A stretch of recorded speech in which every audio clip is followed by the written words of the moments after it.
Fala aí galera, tudo bem com vocês? Aqui é mais um vídeo do canal Energia Cristã. Nesse a gente vai estar vendo o profeta Isaías. A gente vai estudar o profeta Isaías. Vou dividir esse vídeo em partes, beleza? Para não ficar tão extenso, tão grande o vídeo, ok? Tive um tempo ausente aí, ok? Tava porque estive preparando esse conteúdo do profeta Isaías, que é um conteúdo que envolve bastante referência da própria Sagrada Escritura, e tive um pouquinho de trabalho para tentar criá-lo, beleza? Mas enfim, nós temos duas imagens aqui para analisar. A primeira é essa e a segunda é essa daqui. Então a gente vai contextualizar um pouquinho aqui do profeta Isaías. O profeta Isaías, ele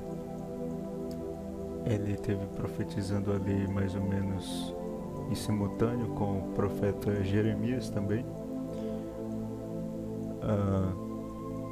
Profetizou sobre a invasão do Império Assírio sobre Efraim, né? Profetizou também sobre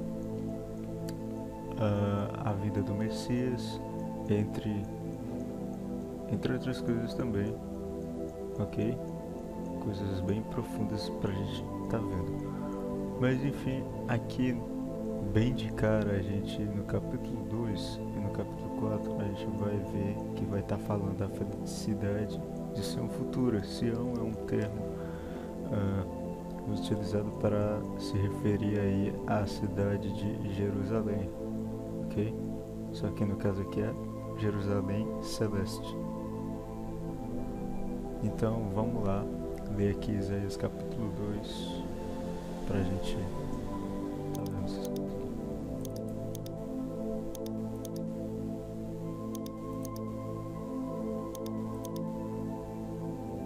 Então vai ser dito que a glória futura de Israel vai dizer epígrafe no verso 1. Vai começar dizendo assim: palavra que em visão veio Isaías, filho de Amós, a respeito de Judá e Jerusalém. Nos últimos dias acontecerá que o monte da casa do Senhor será estabelecido no cimo dos montes, e se elevará sobre os outeiros, e para ele afluirão todos os povos. Irão muitas nações e dirão: vinde e subamos ao monte do Senhor e à casa do Deus de Jacó, para que nos ensine os seus caminhos e andemos pelas suas veredas, porque de Sião sairá a lei e a palavra do Senhor de Jerusalém. Ele julgará entre os povos e corrigirá muitas nações. Estas converterão as suas espadas em relhas de arados e suas lanças em podadeiros. Uma nação não levantará espada contra outra nação, nem aprenderão mais a guerra. Vinde, ó casa de Jacó, e andemos na luz do Senhor. Pois tu, Senhor, desamparaste o teu povo, a casa de Jacó, porque os seus se encheram da corrupção do Oriente, e são os franqueiros dos filisteus e se associam com os filhos dos estranhos. Aqui ele está falando do pecado da casa de Israel, ou a casa de Jacó, como a gente está vendo aqui no contexto. E também a gente está vendo a transgressão que eles cometeram, que está ligada à assimilação dos costumes dos povos pagãos, como os filisteus.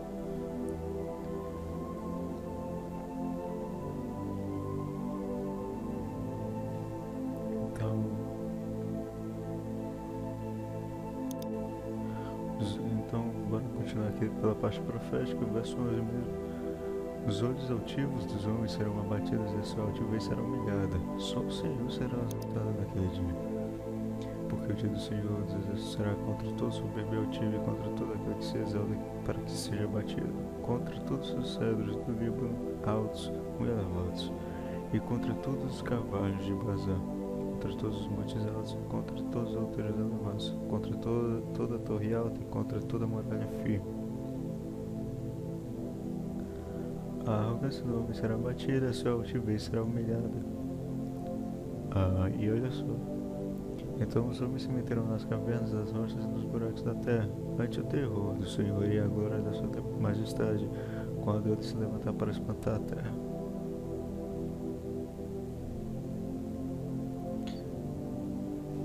E por aqui acaba o capítulo 2, a parte profética.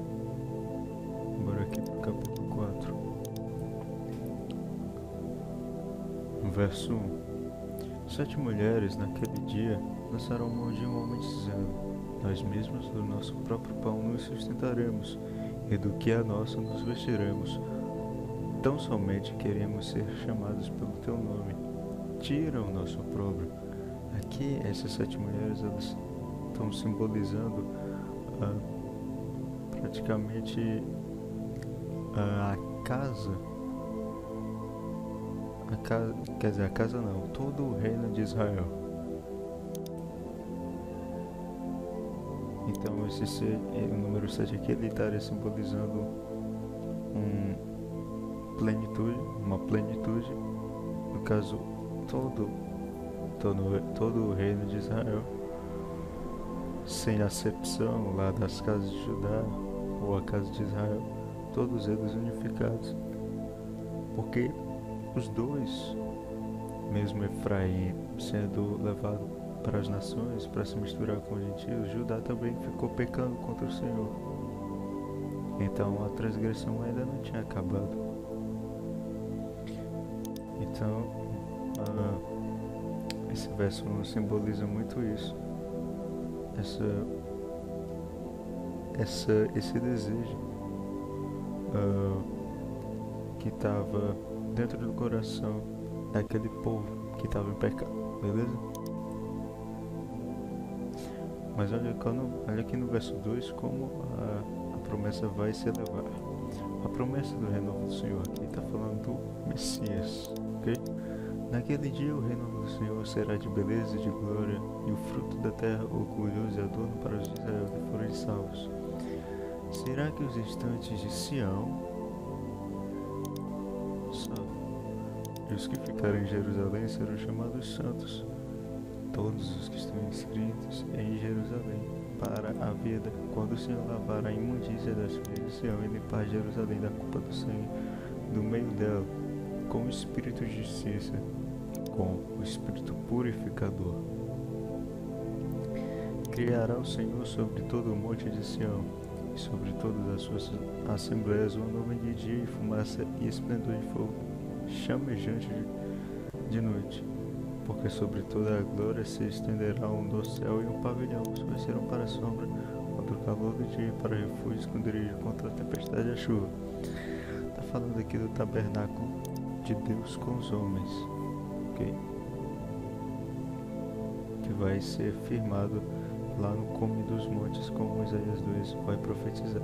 A casa do Senhor vai ser em Israel, vai ser a sede do governo messiânico aqui na terra, ok?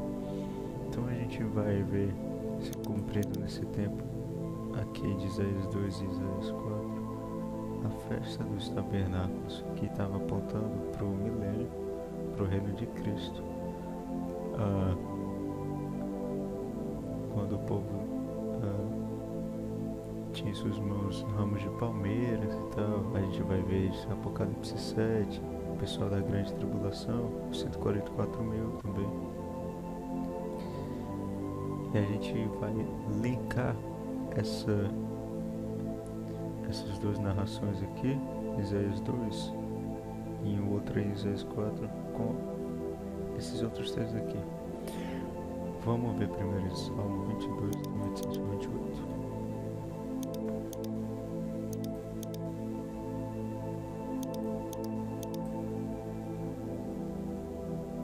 Vai dizer assim: lembra-se do Senhor. Está falando aqui das nações, ok? E a ele se converterão os confins da terra. Perante ele se prostrarão todas as famílias da terra, pois o Senhor é o reino, é ele quem governa as nações. Então aqui já está profetizando, nesse salmo aqui, o estabelecimento do reino de Deus na terra, no milênio. Voltando aqui, a gente vai ver agora o Salmo 86, do 9 ao 10.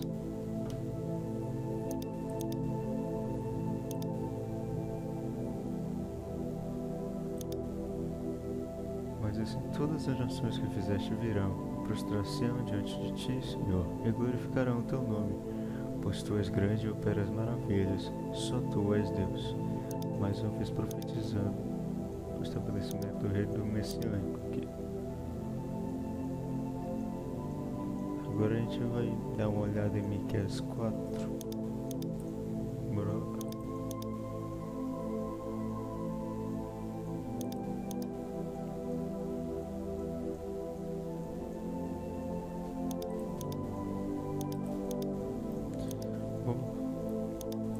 Mas nos últimos dias acontecerá que o monte da casa do Senhor será estabelecido no cume dos montes.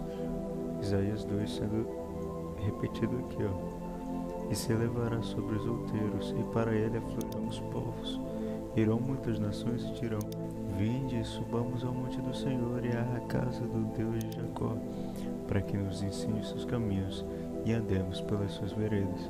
Porque de Sião procederá a lei e a palavra do Senhor de Jerusalém. Ele julgará entre muitos povos e corrigirá nações poderosas e longínquas. Estes converterão as suas espadas em relhas de arado e suas lanças podadeiros. Uma nação não levantará. Aqui Isaías 2 praticamente sendo repetido.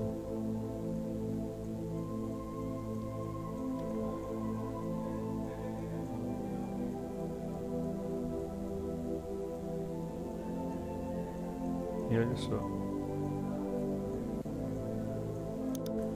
Naquele dia, diz o Senhor, congregarei os que o coxiam, recolherei os que foram expulsos e os que o afligiram. Aqui é a casa de Israel que tinha se espalhado pelas nações, sendo convidada novamente. Dos que coxiam farei a parte restante, e dos que foram arrojados para hoje a poderosa nação, e o Senhor reinará sobre eles no monte Sião, desde agora para todo sempre. Aqui é a reunião das duas casas de Israel. A casa de Israel, Efraim, mais as 9 tribos que foram para as nações, se tornaram gentios, e os judeus, o pessoal ali da casa de Judá, né? A casa de que constituíam as tribos de Judá e a de Benjamim, que formavam a casa de Judá, beleza? A reunião das duas casas de Israel aqui.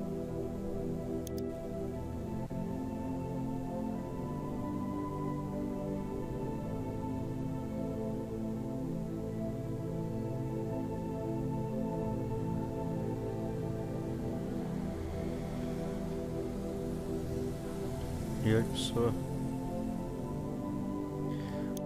o verso 10 vai dizer assim: sobre dores e esforça-te, ó filho de Sião, como aqui está para dar a luz, porque agora sairás da cidade, habitarás no campo, virás até a Babilônia, ali porém serás libertada.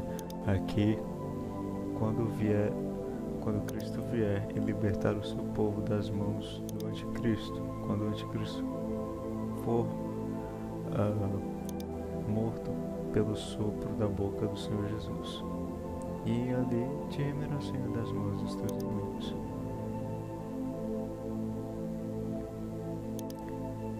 E olha o que é que vai acontecer. Levanta-te e debulha, filho de Sião, porque farei de ferro teu chifre de bronze, as tuas unhas esmiuçarás a muitos povos, o seu ganho será dedicado ao Senhor.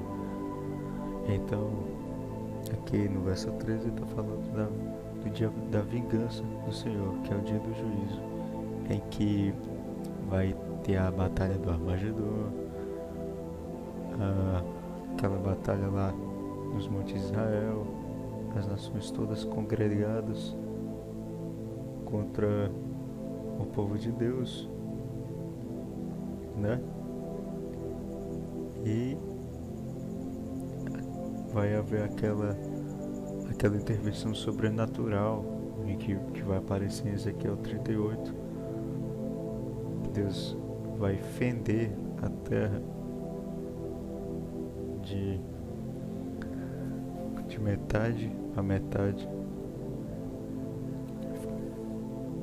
E aí, nesse intervalo de tempo, ele já vai estar vindo com a igreja ressurreta, glorificada nos céus para destruir o anticristo, ok?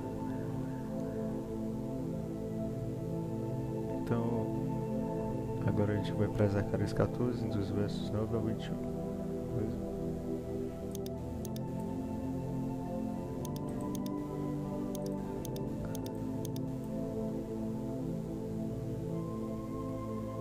Vai dizer assim, ó: o Senhor será rei sobre toda a terra. Naquele dia um só será o Senhor, e um só será seu nome. Toda a terra se tornará como a planície de Geba e Arrimon, ao sul de Jerusalém. Esta será exaltada e habitada no seu lugar, desde a porta de Benjamim até o lugar da primeira porta, até a porta da esquina, e desde a torre de Ananel até os lugares do rei.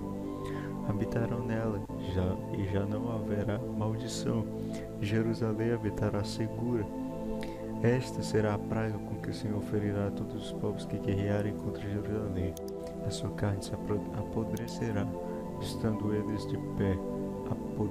Apodrecer-lhes-ão os olhos nas suas órbitas, e lhes apodrecerá a língua na boca. Naquele dia também haverá da parte do Senhor grande confusão entre eles. Cada um agarrará a mão do seu próximo, cada um levantará a mão contra o seu próximo. Também Judá pelejará em Jerusalém, e se ajuntarão as riquezas de todas as nações circunvizinhas, ouro, prata e vestes em grande abundância. Como esta praga, assim será a praga dos cavalos, dos mulos, dos camelos. Aqui está falando das trombetas, das taças, do Apocalipse também. De todos os animais que estiverem naqueles arraiais. Todos que restarem de todas as nações que vieram contra Jerusalém subirão de ano em ano para adorar ao rei. Aqui está falando que existirão nações que restarão, tudo isso sob o intuito de serem governados pela igreja, né? Porque a única nação que não vai restar, que não vai passar para o milênio, as únicas são aquelas que pelejaram contra o Cordeiro, estiveram ao lado do Anticristo, pelejaram contra o Cordeiro e foram lançadas ao lago de fogo. Aí essas não, de modo algum, se acharam dignas de entrar no milênio, para o reino do Senhor, aqui na terra. Só que, por exemplo, não é porque o Anticristo vai sair do Oriente Médio que todos os islâmicos vão apoiá-lo. Não. Existirão pessoas que não vão subir contra Jerusalém. Então essas pessoas é que vão estar indo adorar o Senhor de ano em ano para celebrar a festa dos tabernáculos lá em Israel, contra Jerusalém. E olha só que coisa: se alguma das famílias da terra não subir a Jerusalém para adorar o rei, não virá sobre ela a chuva. Se a família,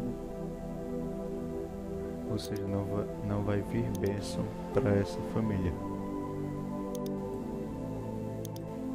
Se a família dos egípcios não subir nem vier, não cairá sobre eles a chuva.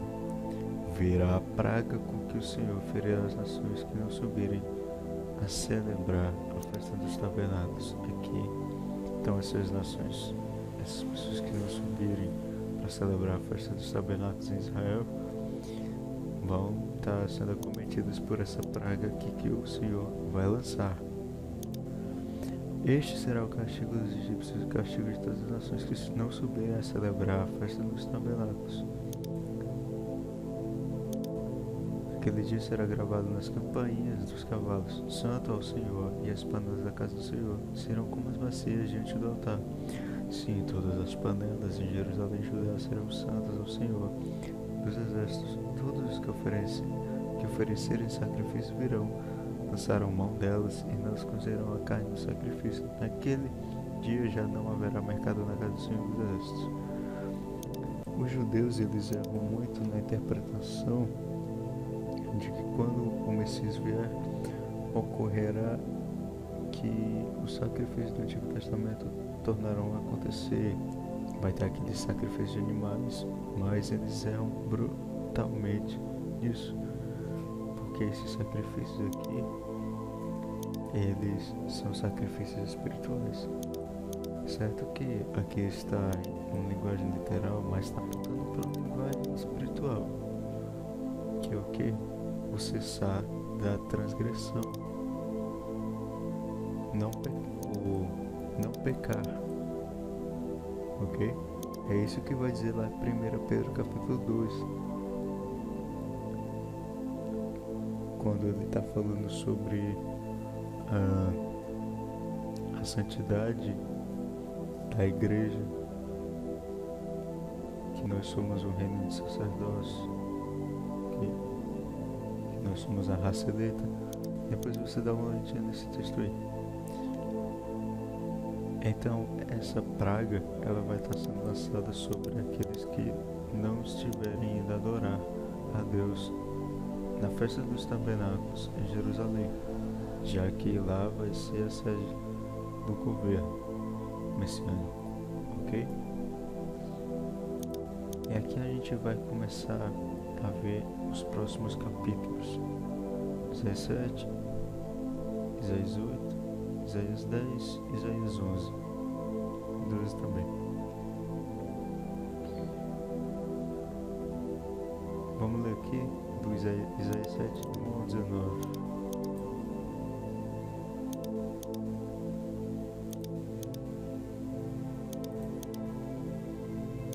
Sucedeu nos dias de Acás, filho de Jotão, filho de Uzias, rei de Judá, que Rezim, rei da Síria, e Peca, filho de Remalias, rei de Israel, subiram a Jerusalém para pelejarem contra ela, porém não prevaleceram contra ela. Deu-se aviso à casa de Davi, ou seja, à casa de Judá: a Síria está aliada com Efraim. Então ficou agitado o coração de Acás e o coração do seu povo, como se agitam as árvores do bosque com o vento. Disse o Senhor a Isaías: agora sai tu com teu filho, que se chama um resto, volverá. Isso aqui já aqui no verso 3 a gente já tem uma introduçãozinha a uma camada de espiritual que vai se desenvolvendo aqui. Olha só o nome do filho de Isaías: um resto volverá, que a gente vai ver qual é. Shear-Yashub, ou Shear-Yashub, que a gente vai estar vendo aqui que isto está ligado ao retorno da casa de Israel, quando Deus remi-los, quando Deus atraí-los das nações, eles que estão vivendo com os gentios, ok? Que se tornaram gentios até. E dizer, quer dizer, continuar aqui. Disse o Senhor a Isaías: agora sai tu com teu filho, que se chama um resto, volverá ao encontro de Acás, que está na outra extremidade do aqueduto do açude superior, junto ao caminho do campo lavadeiro. E diz-lhe: acaltela-te, aquieta-te, não temas, nem se desanime teu coração por causa dos tocos de tições fumegantes, por causa do ardor da ira de Rezim, da Síria e do filho de Remalias, porquanto a Síria resolveu fazer-te mal, bem como Efraim, o filho de Remalias, dizendo: subamos contra Judá e amedrontemo-lo e o conquistemos para nós, e façamos reinar no meio deles o filho de Tabeal. Assim diz o Senhor Deus: isso não subsistirá, nem tampouco acontecerá. Mas a capital da Síria será Damasco, e o rei a cabeça de Damasco, e o cabeça de Damasco Rezim, e dentro de 65 anos Efraim será destruído e deixará de ser povo. Isaías está profetizando aqui no verso 8 a ilha de Efraim para as nações. Ok? Verso 9.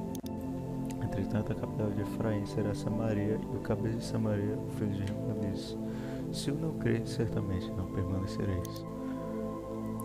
Aqui no verso 10 a gente já entra num cenário messiânico. Olha só.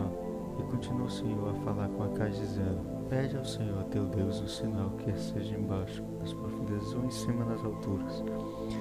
Acais, porém, lhe disse: não o pedirei nem tentarei o Senhor. Então disse o profeta: ouvi agora o caso de Davi. Acaso não vos basta fatigardes os homens, mas ainda fatigais também ao meu Deus? Portanto o Senhor mesmo vos dará um sinal. Eis que a virgem conceberá e dará à luz a um filho, e lhe chamará Emanuel. Outro filho que diz a esse que vai estar aparecendo, que significa Deus. Emanuel significa Deus conosco.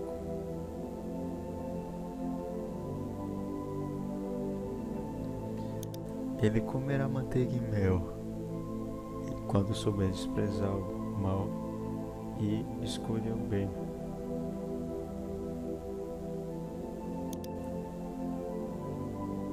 Na verdade,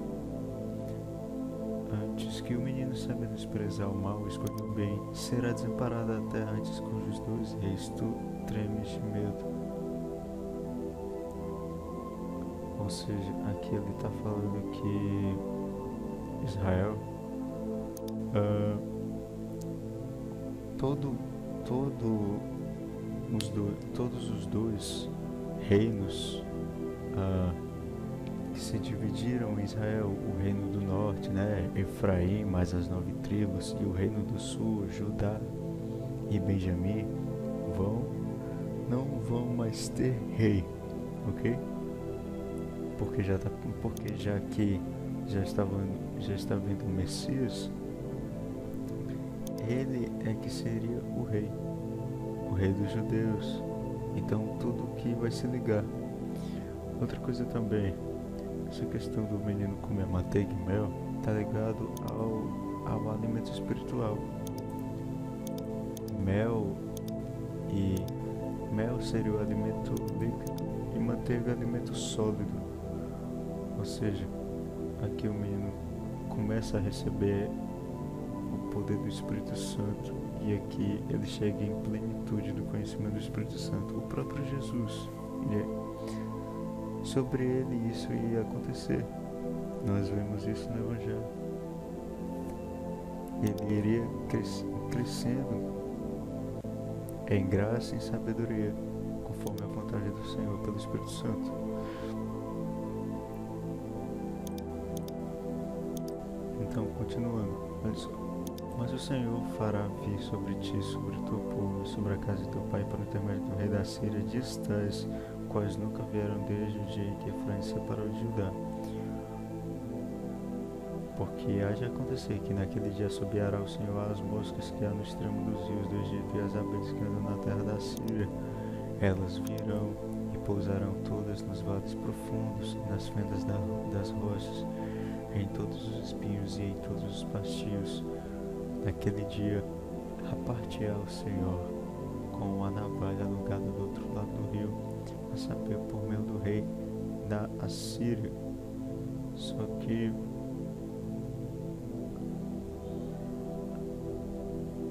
já acabou passando aqui, mas tudo bem. A interpretação é essa daqui. Deus começa a profetizar também aqui a vinda do Messias, bem como a restauração das duas casas de Israel num só reino, num só poder. Então vamos aqui para o capítulo 8. Capítulo 8. Vamos ler do 1 ao 18. Disse-me também o Senhor: toma uma dorza grande e escreve nela de maneira inteligível: rápido despojo, presa segura. Aqui é Mahel Shalá Shas Bas. Aqui é o outro filho de Isaías também. Tomei para isso comigo testemunhas fidedignas a Urias, sacerdote, e a Zacarias, filho de Jeberequias. Fui ter com a profetisa, ela concebeu e deu à luz um filho. Então me disse o Senhor: põe-lhe o nome de Rábida, despojo, presa, segura, porque antes que o menino saiba dizer meu pai ou minha mãe, serão levadas as riquezas de Damasco e os despojos de Samaria diante do rei da Assíria. Falou-me ainda o Senhor, dizendo: em vista de este povo ter desprezado as águas de Siloé, que correm brandamente, e se está derretendo de medo diante de Rezim, do filho de Remalias, eis que o Senhor fará vir sobre eles as águas do Eufrates, fortes e impetuosas, isto é, o rei da Assíria com toda a sua glória. Então aqui Deus vai profetizar sobre a invasão da Síria a Israel. Vai levar a casa de Israel, ou seja, Efraim, mais as 9 tribos, o reino do norte. O rei da Síria vai levá-la consigo para sua terra, fazendo os escravos.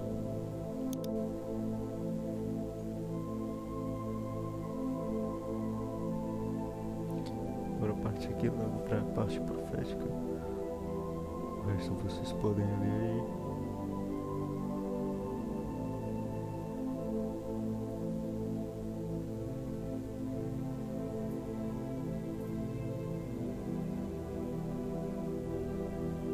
Olha só. Ó Senhor dos Exércitos, a ele santificai, seja ele o vosso temor, seja ela o vosso espanto. Ele vos será santuário, mas será pedra de tropeço e rocha de ofensa às 2 casas de Israel, laço e armadilha aos moradores de Jerusalém. Muitos dentre eles tropeçarão, cairão, serão quebrantados, enlaçados e presos.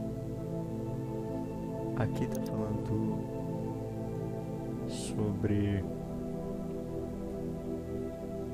aqueles que hão de se desviar, cair em apostasia, ok? Muitos que pertenciam às 2 casas de Israel que não iriam crer no Messias, dessa forma, sobre eles iria vir este infeliz destino aqui, porque essa pedra está se referindo a Jesus. Seria pedra de tropeço e rocha de ofensa às 2 casas de Israel, aqueles que não creem nela. Laço de armadilha aos moradores de Jerusalém. Então, isso aqui são coisas espirituais que irão acontecer a essa galera aí que não fosse crer no Messias.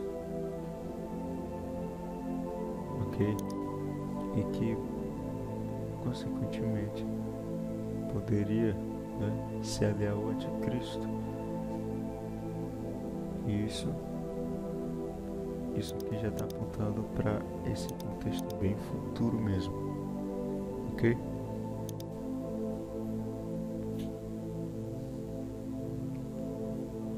Então, aqui acaba a parte profética de Isaías 8.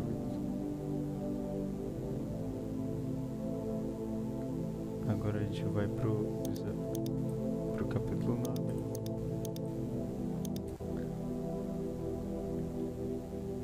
Capítulo 9 é dos versos 1 ao 7.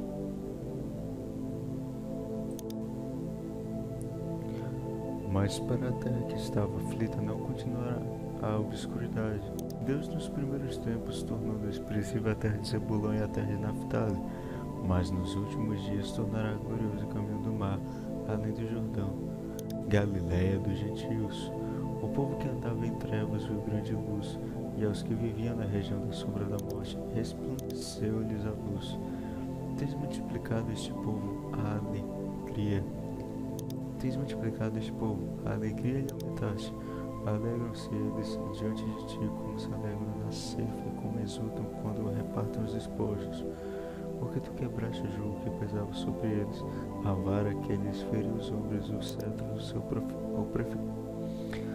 do opressor, o cetro do opressor, que está se referindo a, num contexto profético, a imagem do anticristo, a perseguição que ele iria impor à igreja, ok?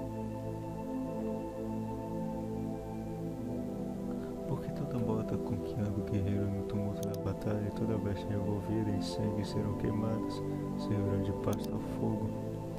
Porque um menino nos nasceu, um filho se nos deu, o governo está sobre os seus ombros, o seu nome será Maravilhoso Conselheiro, Deus Forte, Pai da Eternidade, Príncipe da Paz. Aqui, esses títulos não são por acaso. Nesse menino residiria a natureza plena do Espírito de Deus. Ele executaria todas as profecias do Senhor. Em alguns textos nós perceberemos que o Messias, ele será chamado de o braço do Senhor, né? A salvação do Senhor. Pai da eternidade está se referindo ao atributo invisível, que é o eterno poder dele. Príncipe da paz, esse termo ele está fazendo alusão também, pegando essa parte da eternidade, desse atributo invisível, e fazendo alusão com Melquisedeque, né? Melquisedeque, ele era rei e sacerdote. Ele era rei de Salém. Salém, bem como Jerusalém, vão possuir os mesmos significados. Qual é o significado? Cidade de paz. Ou seja,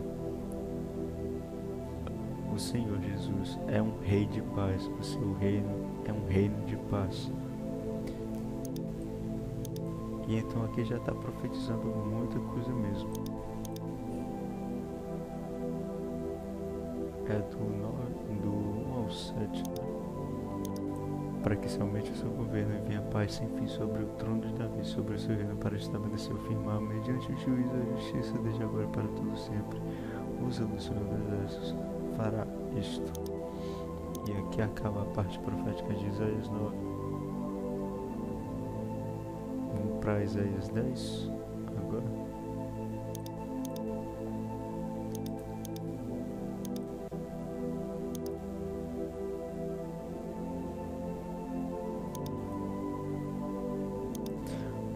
Do 20 ao 22. Acontecerá naquele dia que os restantes de Israel da casa de Jacó, que se tiverem salvado, nunca mais se estribarão naquele que os feriu, mas com efeito se estribarão no Senhor, o Santo de Israel. Os restantes se converterão ao Deus forte, sim, os restantes de Jacó. Porque ainda que o teu povo, ó Israel, está falando com a casa de Israel, Efraim e as 9 tribos, seja como a areia do mar, o restante se converterá. Muitos não se converteriam da própria casa de Israel. Destruição será determinada, transbordante de justiça. Então, aqui já está profetizando também a restauração das duas casas de Israel, bem como também o próprio Apocalipse, a destruição determinada sobre a terra.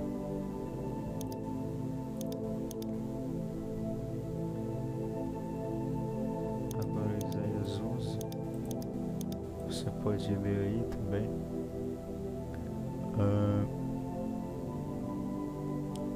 Vai falar sobre o futuro reino da raiz de Jessé.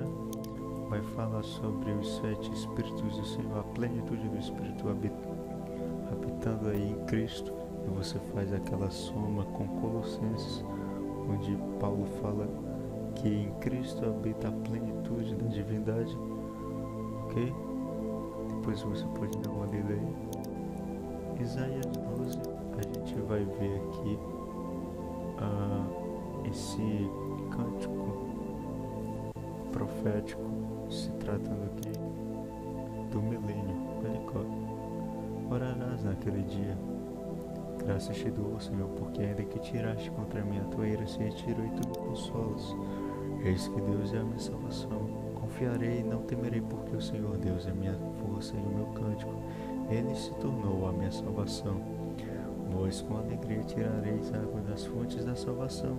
Direis naquele dia: dai graças ao Senhor, invocai o seu nome, tornai manifestos os seus feitos entre os povos, relembrai que é excelso o seu nome. Cantai louvores ao Senhor, porque fez coisas grandiosas. Saiba-se isto em toda a terra. Exulta e jubila, habitantes de Sião, porque grande é o Santo de Israel no meio de ti. Então, a gente vai estar vendo aqui os filhos de Isaías, o estabelecimento do reino messiânico na terra,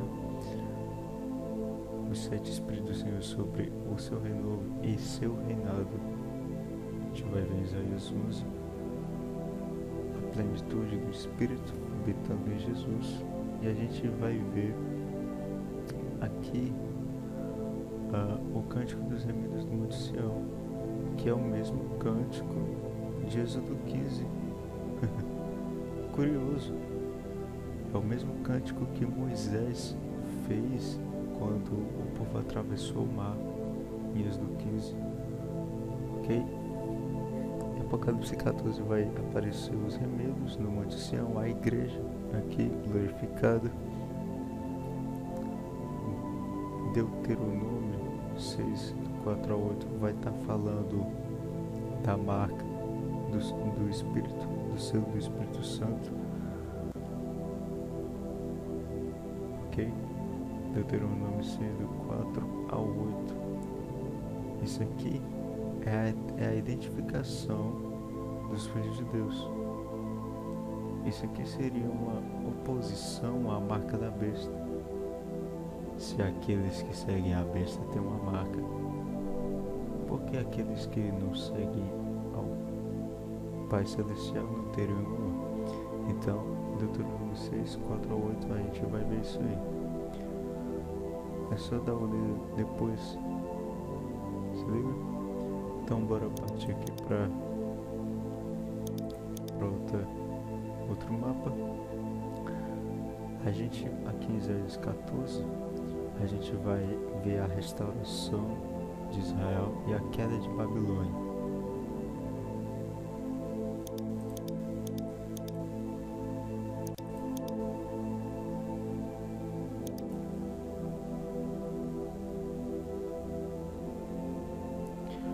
Porque o Senhor se compadecerá de Jacó e ainda elegerá Israel e exporá na sua própria terra, e unir-se a elas os estrangeiros, e estes se chegarão à casa de Jacó. Os povos os tomarão e os levarão aos lugares deles, e a casa de Israel possuirá esses povos por céus e céus na terra do Senhor. Cativarão aqueles que o cativaram e dominarão os seus opressores. Aqui, do verso 3 em diante, a gente vai ver uma sentença sobre a Babilônia. Só que essa Babilônia não é a Babilônia, a mesma Babilônia que invadiu Jerusalém. A Babilônia está servindo de figura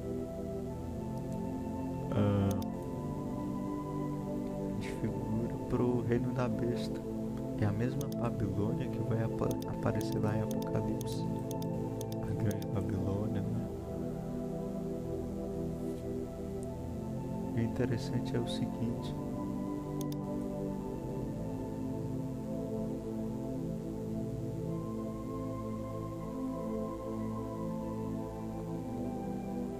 aqui vai estar mencionando a própria queda de Satanás, né?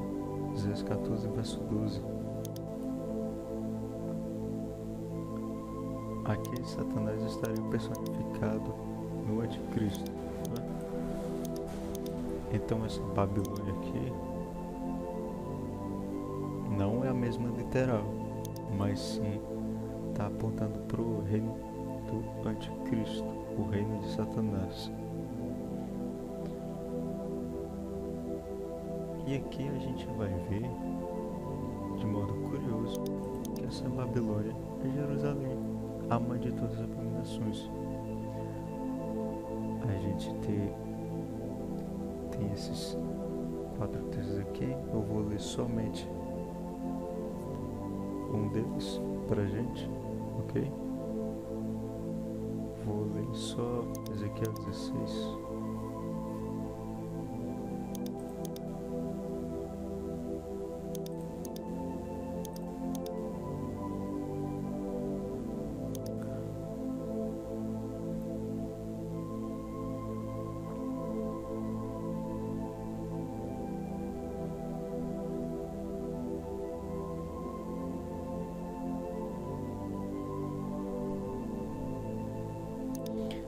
Olha só, filho do homem, faze conhecer Jerusalém suas abominações e diz: assim diz o Senhor, Deus de Jerusalém. A tua origem e o teu nascimento procedem da terra dos cananeus. Teu pai era Amorreu e tua mãe Eteia. Quanto ao teu nascimento, no dia em que nasceste, não foi cortado o umbigo, nem foste lavado com água para te limpar, nem esfregado com sal, nem envolto em faixas. E aqui ele vai começar a falar um monte de coisa, até chegar na parte das abominações. Porque o que vai acontecer? Porque Jerusalém seria a Babilônia de Apocalipse? Porque lá é que seriam mortas as 2 testemunhas. A gente vai ver nos próximos estudos que enquanto uma parte da igreja vai estar indo para o deserto para se refugiar da grande tribulação, uma outra parte da igreja vai estar dando a vida aqui na terra, lá em Jerusalém, profetizando, evangelizando, e vai ser morto pelo anticristo, ok?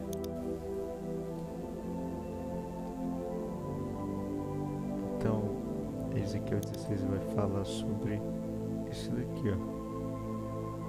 As abominações de Jerusalém. É como se fosse uma prostituta. Deus, ele, nos profetas, ele fala que ele faz uma comparação entre uma meretriz e Jerusalém. Uma meretriz, após realizar o programa, ela recebe o dinheiro, mas ao contrário disso, Israel pagava para se prostituir, como se fosse algo prazeroso. Então por isso Babilônia vai ser Jerusalém, a terra das abominações da terra. E aqui vocês podem fazer esse link com a própria mulher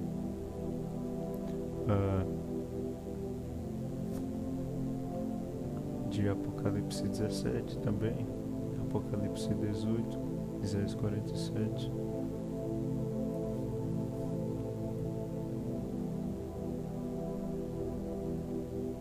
E aqui a gente vai estar vendo esses outros textos aqui, mas eu só irei ler um, mesmo para não ficar muito grande esse vídeo.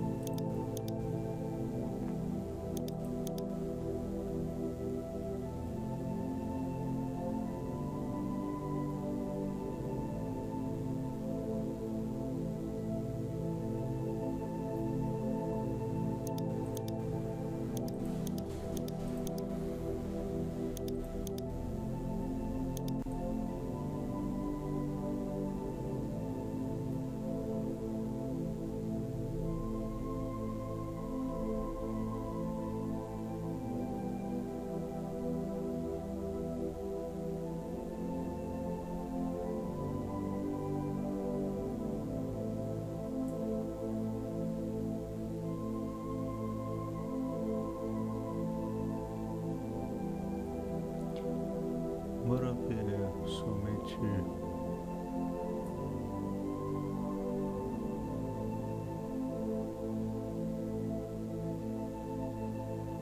esses últimos versículos aqui, que são mais interessantes. A terra será de todo quebrantada. Aqui está falando do dia do juízo. Quer dizer, do dia do retorno do Senhor. A terra será de todo quebrantada. Ela totalmente se romperá. A terra violentamente se moverá. A terra cambaleará como um bêbado e balançará como um rede de dormir. A sua transgressão pesa sobre ela. Ela cairá e jamais se levantará.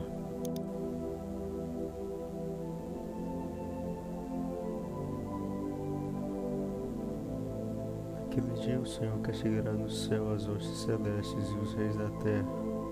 Na terra serão ajuntados como presos em masmorra e encerrados no cárcere e castigados depois de muitos dias. Aqui está falando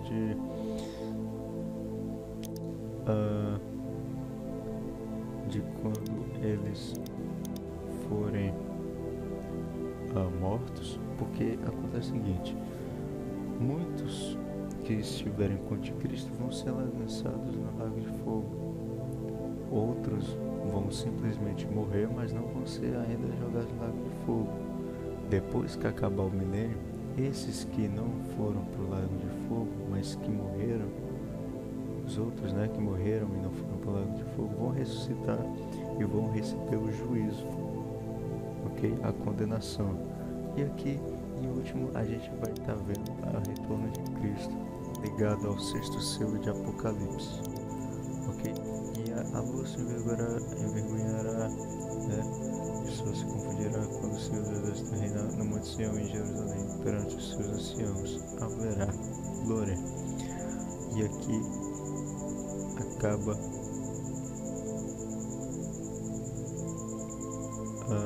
essa parte profética de Isaías, ok? Vocês podem estar lendo esses outros textos aqui. Aí a gente vai estar vendo neles o juízo sobre a terra e a instauração do reino de Cristo, ok? Aqui em Apocalipse 17, 18, a gente vai estar vendo essa meretriz, que é a grande Babilônia. Essa mulher aqui, essa prostituta, é Jerusalém. Aquela besta que era, não é, mas há de vir, é o próprio Império Assírio, do qual fiz menção no vídeo do Anticristo, e fiz aquela explicação sobre também as 7 cabeças lá da besta de Apocalipse 13. E essas 7 cabeças vão estar ligadas aos 7 montes lá, que muitos interpretam como sendo a Roma, mas não, só porque a mulher está no meio de 7 montanhas não quer dizer que seja Roma, ok? Então é isso, espero ter ajudado aí vocês. A próxima parte desse vídeo aqui vai já estar sendo soltada em breve, ok? Fiquem com Deus e até mais.